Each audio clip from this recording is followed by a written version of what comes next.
O Iluminuras já está de volta. Eu converso neste segundo bloco com o subprocurador-geral da República, Carlos Frederico Santos. Está aqui comigo. Tudo bem, doutor Carlos? Bem-vindo. Tudo bem, Paulo. Prazer recebê-lo aqui. Prazer é todo meu de estar com você e com os telespectadores da TV Justiça. Bom, começando aqui por um livro, que foi uma pesquisa longa que você fez, que fala sobre o genocídio indígena no Brasil, uma mudança de paradigma.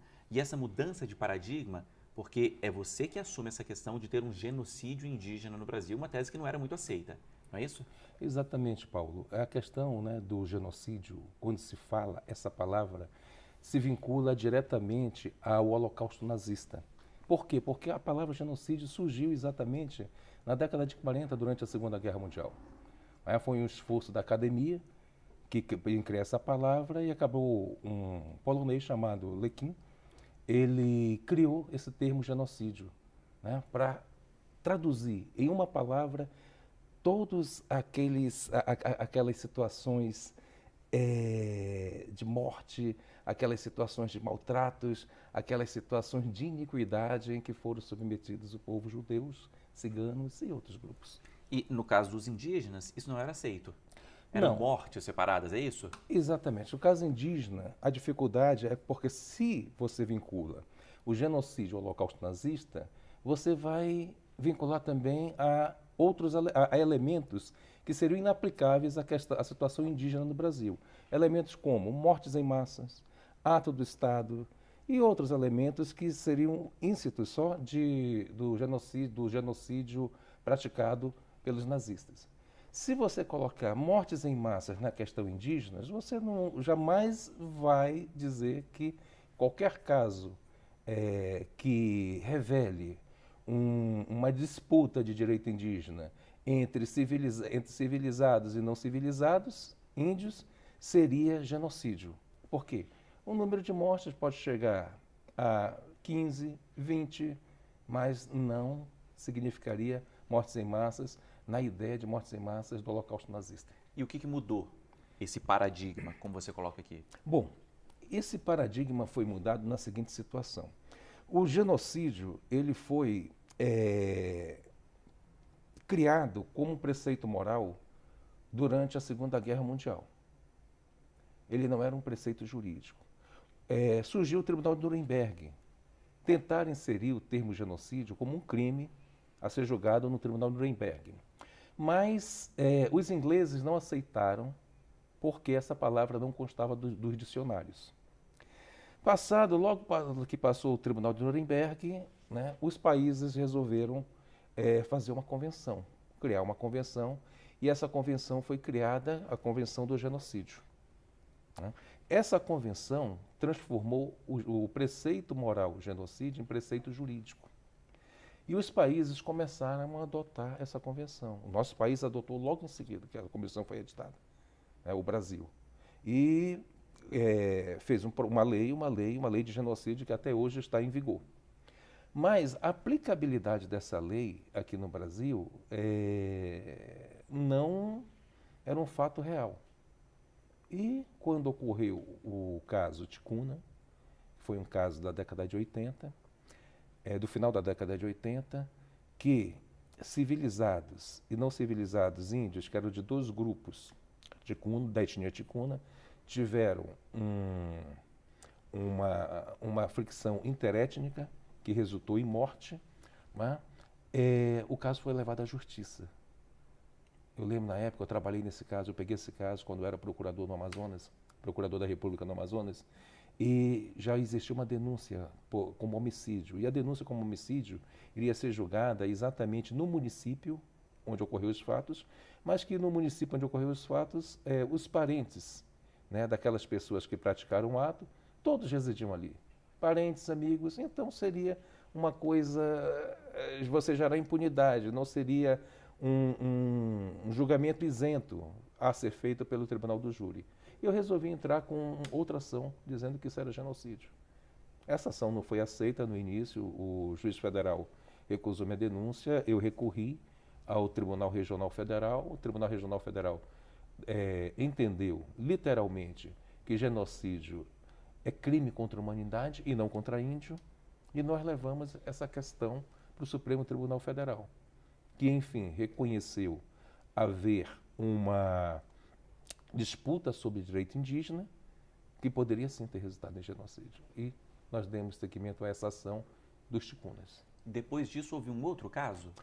O segundo caso de genocídio reconhecido no Brasil judicialmente foi com relação à etnia Yanomami, que ocorreu em Roraima.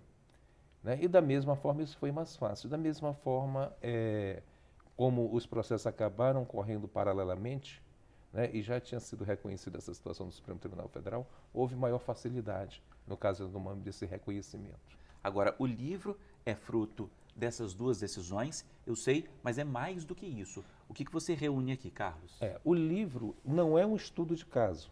Ele aborda esses casos judiciais, sim, né, porque foram os casos de genocídio reconhecidos judicialmente no Brasil. Mas o livro ele mostra como surgiu essa indignação, né, da população mundial a respeito do extermínio de grupos. Porque quando você atenta contra grupos, né, visando o extermínio de grupos, você está atentando contra a humanidade em si. A humanidade, Paulo, ela é composta de grupos diferentes. Né? Então, a convivência com essa diferença é muito importante. Nós temos vários tipos de grupos no mundo. Se você pega e tenta exterminar um tipo de grupo, você está exterminando parte da humanidade. Eu sei que você conta também que o ponto de partida desse genocídio veio de uma instituição que deveria proteger os indígenas. Eu começo a situação do genocídio, um estudo a respeito desse tema, buscando casos que aconteceram desde a época quentista, né, até o presente momento, mas faço uma ponte direta no Brasil com relação à era quentista, de como os nativos das Américas foram submetidos a uma situação iníqua, né, pelos europeus, né, principalmente pelos espanhóis e portugueses, e faço essa ponte para o Brasil do século XIX, né, analisando toda a questão indígena em todas as constituições, a partir da primeira, né, a Constituição ainda monárquica.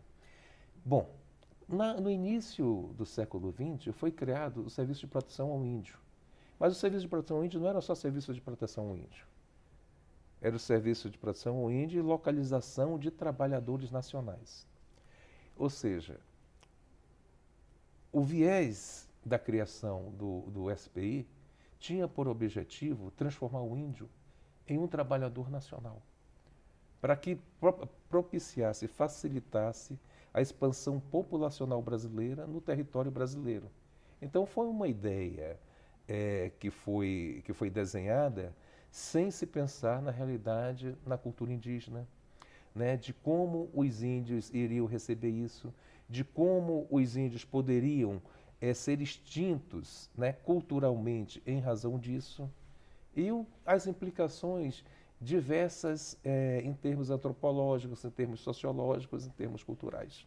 Agora, como é que é a nossa situação? Como é que é a situação indígena hoje? Carlos, como é que você avalia? Olha, a situação indígena no Brasil, ela não tem avanços significativos.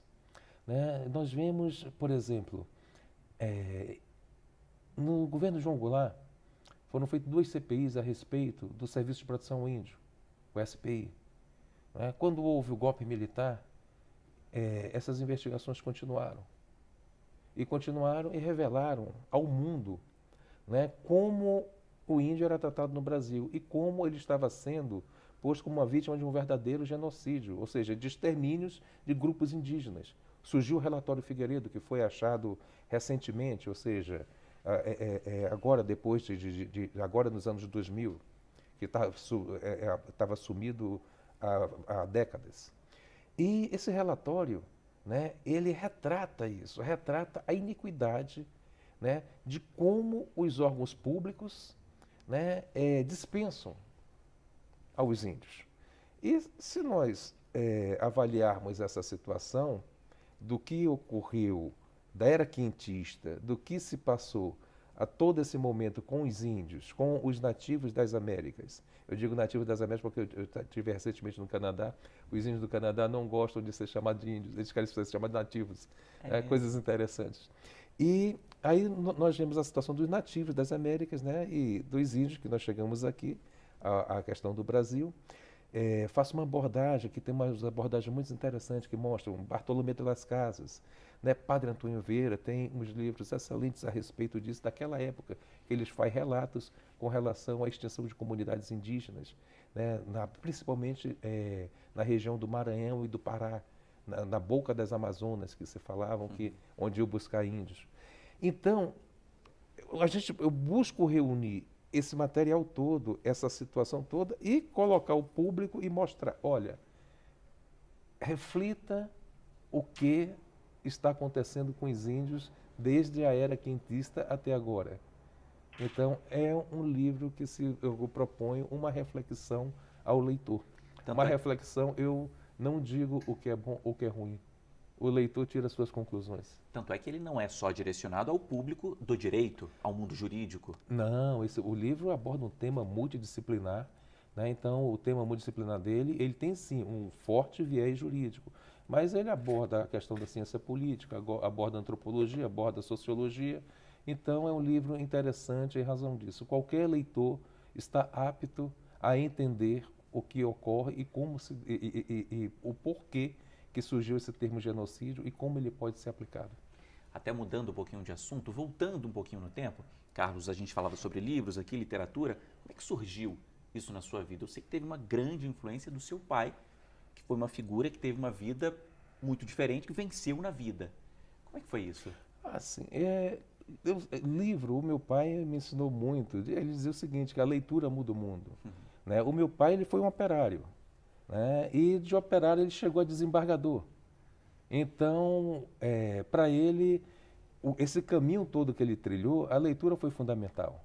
E ele sempre buscou mostrar para os filhos que a leitura, que a literatura era um elemento importante, não só na vida pessoal, mas como também é um elemento importante para o desenvolvimento de ideias, para o desenvolvimento do mundo e para que se consolide um sentimento humanista e uma visão de que a humanidade está acima de tudo.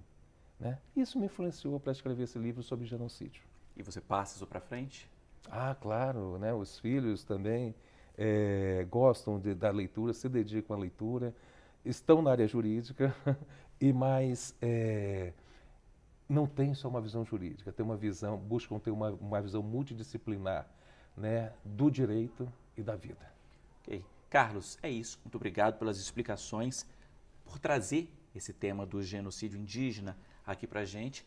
Fica aqui o nosso agradecimento. Eu é que agradeço, Paulo, o espaço que você está dando para a divulgação do livro.